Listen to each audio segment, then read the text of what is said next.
Por favor. Vamos en inglés,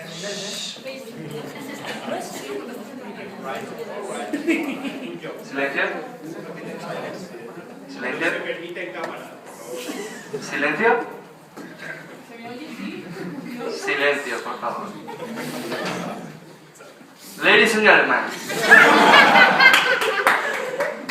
welcome to this debate in which we're going to talk about some very interesting topics. Los participantes en este debate pondrán de manifiesto posturas distintas explicando sus diversas visiones sobre la ciencia. Personalmente me gustan los debates y no voy a ser un moderador estricto, pero sí pediría a los participantes ceñirse a los tiempos lo más que puedan. Se agradece la ironía y que se haga menos. En cuanto a las posturas que se van a explicar en este debate, la primera, el texto de Bunge, o Punch, no lo sé. Se habla de mejorar el mundo a través de la ciencia. Se hace una diferenciación de los dos tipos de ciencia, la formal y la fáctica. Y se habla de la tecnología como parte de la ciencia y los beneficios que provoca ella en la sociedad. Esta primera postura también busca ceñirse a una postura única y verdadera. En cuanto a la postura de Feyerabend, sin embargo, esta segunda postura se ve la ciencia desde un punto de vista anárquico. Rechaza las teorías clásicas y la utilización de unas... incita a que no se busque que no se acepte solo una sola regla, sino que se siga buscando y que se siga cuestionando. Con estos supuestos, este debate debería comenzar. Tiene la palabra el equipo de Bunge, o Bunge, no sé. Por favor, ¿quién va a hablar de ese equipo? Que levante la mano. La señorita Laura Fava. Cuando te diga yo, puede comenzar. Ya. Bueno, el texto que hemos leído acerca de qué es la ciencia nos introduce con una idea principal, que es por qué está el ser humano en la Tierra. No está simplemente por estar, sino que está para algo más. Es hacer del mundo algo mejor, entenderlo y mejorar la vida social y la naturaleza.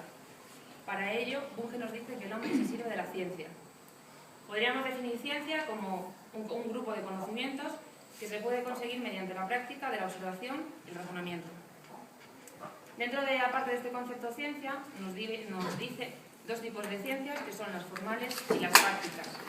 Hace una diferenciación profunda entre ellas y nos dice que las ciencias formales parten de la idea creada por la mente. Se ayuda del razonamiento, de la lógica, para explicarlas. Crean ellos el objeto de estudio y son tales como las teorías, los teoremas, las matemáticas y la lógica. Un ejemplo de una ciencia formal podríamos decir que es la teoría de la web hipodérmica. Su teoría, su explicación nos dice que los medios de comunicación crean tal efecto en las personas que cambian la perspectiva de cómo ven las cosas a través de lo que los medios le dicen. Eso es lo que la teoría dice, y la demostración de tal sería a través de un estudio que demostrara cómo las personas cambian esa perspectiva. Pero es un estudio, no es una demostración física. Y ahí entra la ciencia fáctica, que es el segundo grupo. Todas estas parten del hecho en sí mismo, no lo crean. Eligen un hecho, trabajan objetos reales que ocupan un tiempo y un espacio y los explican a través de la experimentación. Su verdad es más creíble, ya que con la experimentación física podemos observar si es real o es erróneo. En la ciencia fáctica podríamos escoger y plantearnos la pregunta de si es posible superar la barrera del sonido. Es un hecho. Ha quedado demostrado y comprobado que sí, ya que un hombre ha saltado a más de 39 kilómetros de distancia y ha alcanzado una velocidad de 1342. Se han realizado unos estudios previos para ver si eso era factible, han demostrado que sí, y luego se ha llegado a la experimentación física, que es el hombre ha saltado a más de 39 kilómetros y ha llegado vivo a la Tierra. Eso sería la diferencia con la ciencia anterior, que lo demuestra físicamente y nosotros podemos creer o no creer en función del resultado.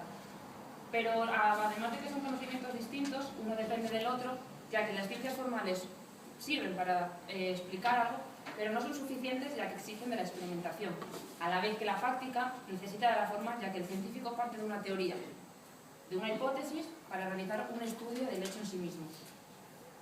Tiene más peso las ciencias fácticas, evidentemente, porque una experimentación física nos da mayor credibilidad, pero también un error en la misma pierde toda la credibilidad que puede tener. Dentro de las ciencias fácticas nos diferencia entre dos tipos o dos partes, que son el conocimiento científico y la investigación científica. El conocimiento científico elige o descarta los hechos y los explica en profundidad, además de creando un lenguaje propio del mismo que carece de sentimientos, simplemente de ideas, estudia el hecho en su conjunto, no por partes, y no se especializa en distintas ramas, a diferencia de la segunda parte, que es la investigación científica, la que coge el hecho, lo divide en partes y cada parte de la investigación científica estudia una parte del hecho. Si he dicho que el conocimiento científico no se especializa, la investigación sí lo hace, ya que podemos ver que de la ciencia química se divide en otros, como puede ser la bioquímica, o de la física, la biofísica, y eso el conocimiento científico no lo puede hacer, pero ambos conforman las ciencias fácticas. La investigación científica, como he dicho, trata de explicar los hechos desde la experimentación de los mismos y además puede crear otros nuevos. He dicho que estudia el hecho por partes y a diferencia del conocimiento. La investigación científica suele ser algo siempre planeado. No suele emplear el azar, como otro tipo de ciencias. Después de hacernos una explicación bastante profunda del concepto de ciencia, de las partes que tiene, llegaríamos a la conclusión de que muchos que han criticado la ciencia como un problema del ser humano o un problema de la sociedad, pero el texto nos quiere explicar que la ciencia es algo útil en la sociedad porque ayuda a la argumentación de los hechos, no como otras ciencias como podrían ser la religión y la filosofía, que carecen de argumentos a la hora de explicar un acontecimiento, y ayuda a la creación de libres ideas a través de la demostración de los hechos. Una persona observa una experimentación y en función de los resultados es libre de crearse una idea u otra de ese mismo hecho. También son muchos los que critican la tecnología como un avance de la ciencia, pero lo que no saben es que ambas van de la mano. Una necesita de la otra para desarrollarse. Y no es un mal de la sociedad, sino que la propia tecnología y la propia ciencia tienen un mismo fin, que es hacer de la sociedad algo mejor y facilitarle al ser humano la vida en sociedad.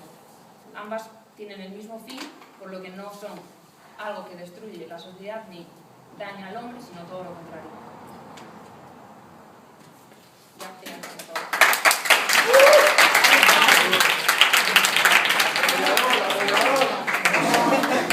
Silencio, por favor. La quiero felicitar porque ya ha tenido un perfecto control del tiempo. Ha llegado el turno de la exposición del texto de Feyerabend. Tiene la palabra el señor Álvarez Benito. Cuando yo le diga ya.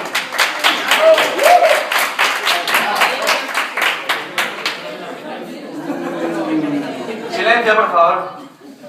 Gracias. Buenos días a todos. Espera. Ya. Buenos días a todos. Lo primero, vamos a hablar de ciencia. Voy a intentar ser algo más simple y más conciso que vuestro representante. Bueno, únicamente, has definido la ciencia como uso de la razón y de las experiencias.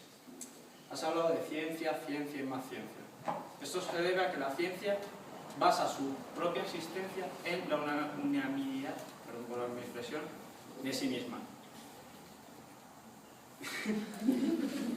¿Nervioso, sí, ellos mismos se crean sus propios puntos de estudio. ¿Cómo puede algo estar tan seguro de sí mismo que no permite a otros dar su punto de razón? Solo vosotros tenéis la razón. La objetividad es suficiente. Solo en vosotros basa la existencia del real conocimiento, ¿no? Únicamente porque, ¿quién lo ha dicho? Perdón, esto no es una réplica, es una exposición. Es parte de mi tema.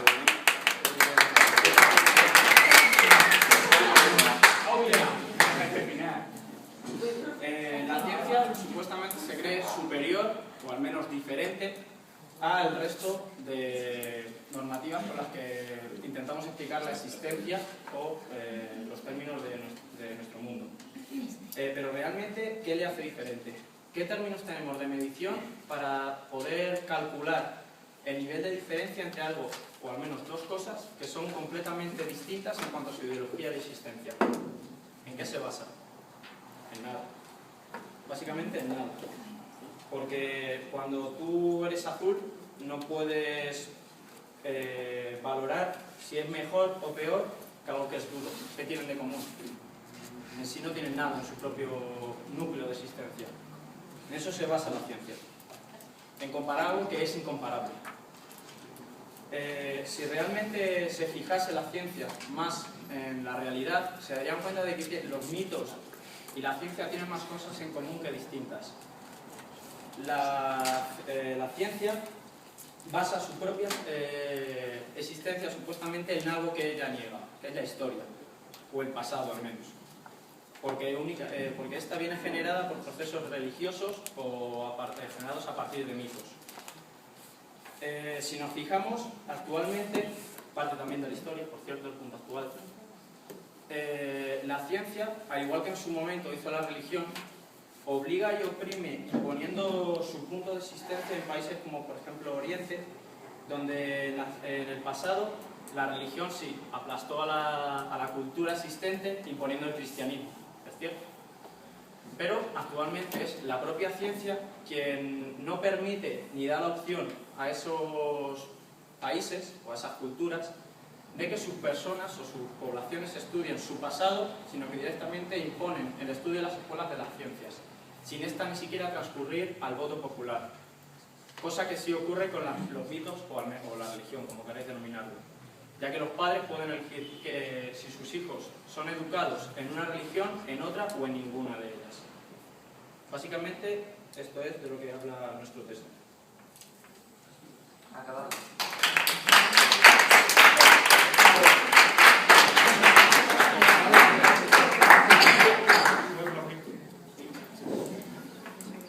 Muy buen tiempo también.